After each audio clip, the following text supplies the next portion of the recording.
A woman enjoyed the practice of baking bread for members of her family. She also made an extra one for a hungry passerby. She kept the extra bread on the windowsill for whosoever would take it away. Every day, a hunchback came and took away the bread. Instead of expressing gratitude, he muttered the following words as he went his way. "The evil you do remains with you. The good you do comes back to you." This went on day after day.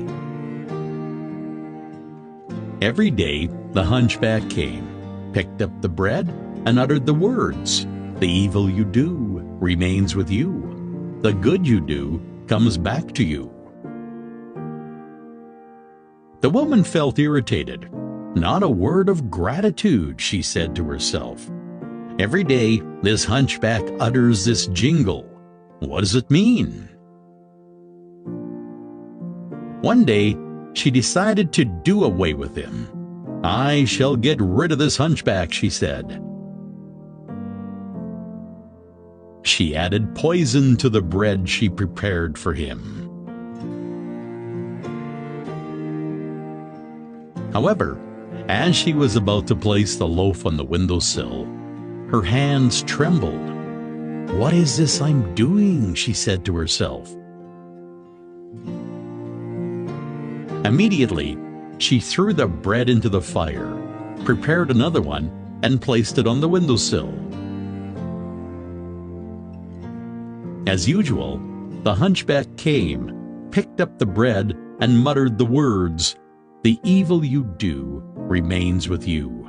The good you do comes back to you." The hunchback proceeded on his way, blissfully unaware of the war raging in the mind of the woman. The woman had a son who had gone to a distant place to seek his fortune.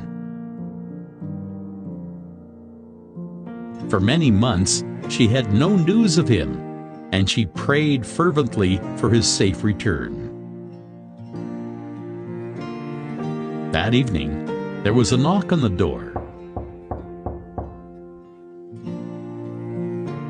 As she opened it, she was surprised to find her son standing in the doorway. He had grown thin and lean. His garments were tattered and torn.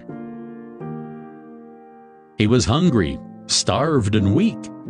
As he saw his mother, he said, "Mom, it's a miracle I'm here." While I was but a mile away, I was so famished that I collapsed. I would have died, but just then an old hunchback passed by. I begged of him for a morsel of food, and he was kind enough to give me a whole bread. As he gave it to me, he said, "This is what I eat every day. Today I shall give it to you, for your need is greater than mine." As the mother heard those words, her face turned pale. She leaned against the door for support. She remembered the poisoned bread that she had made that morning. Had she not burnt it in a fire, it would have been eaten by her own son, and he would have lost his life. It was then that she realized the significance of the words, "The evil you do remains with you. The good you do comes back to you." Our actions and words are born from our thoughts. Every thought is like a seed, with potential to give rise to more such thoughts again. This is why it is important to be vigilant of our thoughts. When we think thoughts of harming others, it's like tossing a dagger at the sky. Sooner or later, it falls back on us. When we think thoughts of supporting others, it's like tossing fragrant flowers at the sky. Sooner or later, they return to adorn us.